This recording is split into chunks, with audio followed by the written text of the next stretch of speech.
কিশোর অপরাধ ও কিশোরদের অসামাজিক কার্যকলাপ সহ নানা প্রকার অপরাধ থেকে দূরে রাখা ও তাদের মাঝে শিক্ষা, সামাজিক উন্নয়নমূলক কাজে তাদের সম্পৃক্ততা বাড়ানো সহ তাদের আদর্শ নাগরিক হিসেবে গড়ে তোলার লক্ষ্যে বিশেষ সচেতনতা তৈরির জন্য কক্সবাজারে আয়োজন করা হয় কৈশোর মেলার।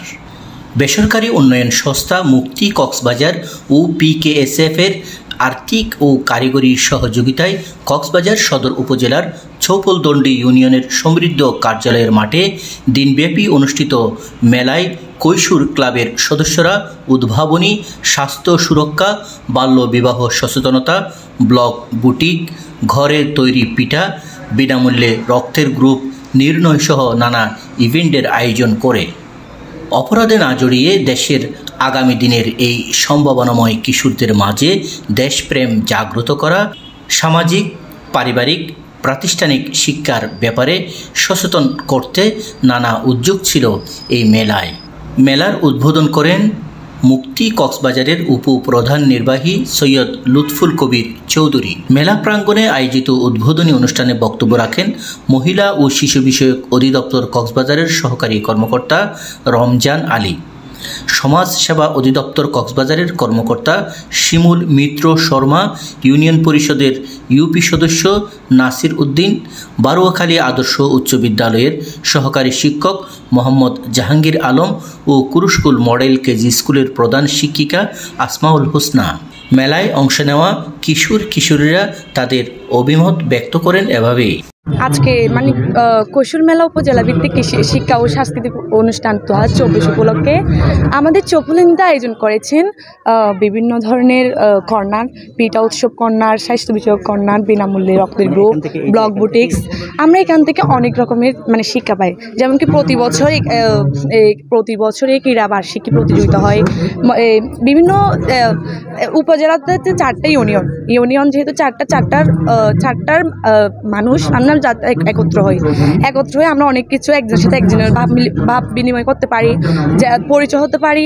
তারপর মনে করেন আমি যেটা জানি না ওইটা অন্যদের থেকে শিখতে পারি, আমি যেটা জানি ওরা পারে না ওরা আমার থেকে শিখতে পারে।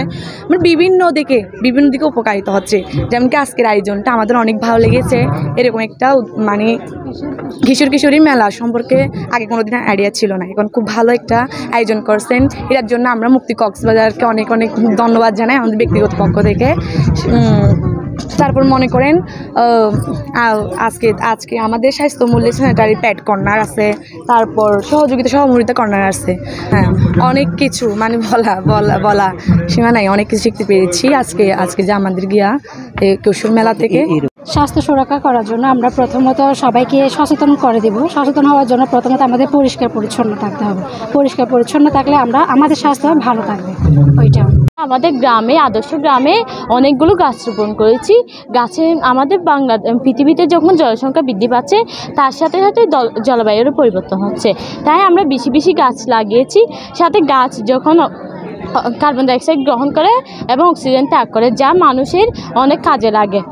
এখন আমরা ড্রাগন গাছ লাগিয়েছি। ড্রাগন গাছে যে ফল উৎপাদন হচ্ছে সেটাতে কার্বন ডাইঅক্সাইড তারা ব্যবহার করে ফল উৎপাদন করতেছে এবং অক্সিজেন ত্যাগ করতেছে। এইটা আমাদের গ্রামটা পরিবেশ বান্ধব হচ্ছে। বারুয়াখালী আদর্শ উচ্চ বিদ্যালয় থেকে এসেছি। আজকে আমাদের প্রজেক্টের নাম হচ্ছে নবায়নযোগ্য শক্তি সম্পন্ন আধুনিক গ্রাম, যেখানে আমাদের মাননীয় প্রধানমন্ত্রীর স্বপ্ন হচ্ছে গ্রাম হবে শহর, সেহেতু আমরা একটি আধুনিক গ্রাম তৈরি করেছি এবং সাথে নবায়নযোগ্য করেছি বায়ুবিদ্যুৎ, যেখানে বায়ুর গতিকে কাজে লাগিয়ে আমরা বিদ্যুৎ শক্তি উৎপন্ন করব, যা গ্রামের সাধারণ মানুষদের বিদ্যুৎ ঘাটতি পূরণ হবে। তাছাড়া আমরা স্কুলে ব্যবহার করেছি সোলার প্ল্যান্ট, যার মাধ্যমে বিদ্যুৎ উৎপন্ন হবে। এছাড়া করেছি গোয়ালঘরে পচনশীল বজ্র রাখার ডাস্টবিন, যেখান থেকে বায়োগ্যাস উৎপন্ন হবে, সাথে বিদ্যুৎও উৎপন্ন হবে। এছাড়া গরুর পচনশীল বজ্র থেকে যে জৈব পদার্থটি আসবে সেটি আমাদের কৃষিকাজে কাজে লাগবে এবং ফলন বৃদ্ধি পাবে। তাছাড়া মুরগির খামার থেকে আমরা যে মুরগির পচনশীল বজ্রগুলো পাবো সেগুলো একটি প্রক্রিয়ার বায়োগ্যাস প্লান্টের মাধ্যমে আমরা সেখান থেকে আমরা গ্যাস উৎপন্ন করতে পারবো, সাথে বিদ্যুৎও উৎপন্ন করতে পারবো। তাছাড়া আমরা পুকুরের পাশে লাগিয়েছি ড্রাগন গাছে যেহেতু পাতা নেই, সেহেতু পুকুরের পানিতে পড়ে পানি দূষণ হওয়ার কোনো জ্ঞানেই তার সুযোগ নেই। জন্য আমরা রাস্তার মধ্যে স্থাপন করেছি ট্রাফিক লাইট। এখানে আসলে আমাদের উন্নত গ্রামের জন্য ট্রাফিক লাইট কিন্তু প্রয়োজন নেই, কিন্তু আমরা উন্নত বিশ্বে গেলে সেখানে যেন আমাদের গ্রামের উন্নত মানুষেরা এগুলো চিনতে পারে, কোন লাইট জ্বললে কীভাবে রাস্তা পারাপার হবে এটা জানার জন্য আমরা এখানে জেব্রা ক্রসিংও ব্যবহার করেছি। জন্য আমরা আমাদের এখানে গাছ যারা উদ্ভিদ কার্বন ডাইঅক্সাইড ত্যাগ করে, কার্বন ডাইঅক্সাইড গ্রহণ করে এবং অক্সিজেন ত্যাগ করে। অনুষ্ঠানের পাকে ছিল আবৃত্তি। রেকন বলতে পারিস সূর্য কেন ওঠে, চাঁদটা কেন বাড়ে কমে, জোয়ার কেন আসে? বৃদ্ধ মাঝি অবাক হয়ে প্যাল পেলিয়ে হাসে। বাবু বলেন সারা জনম মরলে রে তুই এই গাটি, জ্ঞান বিনা তোর জীবনটা যে ছাড়ি আনাই মাটি। খানিক বাদে কহেন বাবু বল তো দেখি ভেবে, নদীর দ্বারা কেমনে আসে পাহাড় হতে নেবে? বল তো কেন লবণ পোড়া সাগর বড়া পানি? মাঝি সে কয় হাহারে মশাই অত কি আর জানি। বাবু বলেন এই বয়সে জানিস নি ওটা কি, জীবনটা তোর নিহাত কেলো অষ্ট আনাই ফাঁকি। আবার বেবে কহেন বাবু বল তো রে বুড়ো। আলোচনা সবার মাঝে কিশোর কিশোরীদের অংশগ্রহণে চলে নৃত্য।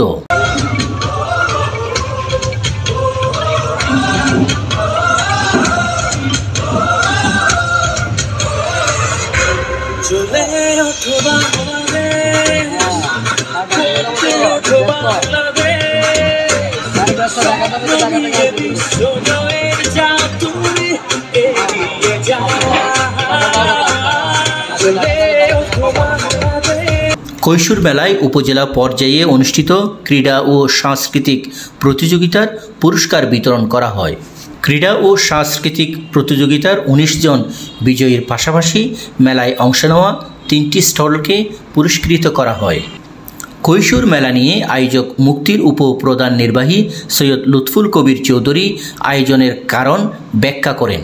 বর্তমান সমাজে কিশোর অপরাধ এবং কিশোরদের অপকর্মের যে পরিস্থিতি, এই থেকে কিশোরদেরকে মুক্ত করার জন্য আমরা সাধারণত এই ধরনের প্রকল্পগুলোতে কাজ করে থাকি। কিশোররা বিভিন্ন অপকর্ম থেকে বিচ্যুত থেকে আমাদের বিভিন্ন রকমের উদ্ভাবনীমূলক কার্যক্রমের সামাজিক উন্নয়নমূলক কার্যক্রমের সাথে সম্পৃক্ত হয়। তাদেরকে আমরা বিভিন্ন প্রতিযোগিতা, বিতর্ক প্রতিযোগিতা, ক্রীড়া প্রতিযোগিতা, বিভিন্ন রকমের সাংস্কৃতিক প্রতিযোগিতার মধ্যে রেখে তাদের মননশীলতার বিকাশ ঘটাই। তাতে করে তারা তাদের সমাজ, তাদের পিতামাতা, শিক্ষক সবার প্রতি শ্রদ্ধাবোধ তাদের এগুলো বৃদ্ধি পায়। আজকের কিশোর কিশোরীদের অপরাধ থেকে দূরে রাখতে ও শিক্ষিত দেশপ্রেমিক নাগরিক হিসেবে গড়ে তুলতে এসব মেলা গুরুত্বপূর্ণ ভূমিকা রাখবে বলে মনে করছেন সংশ্লিষ্টরা। সরোয়ার আজম মানিক, চ্যানেল আই, কক্সবাজার।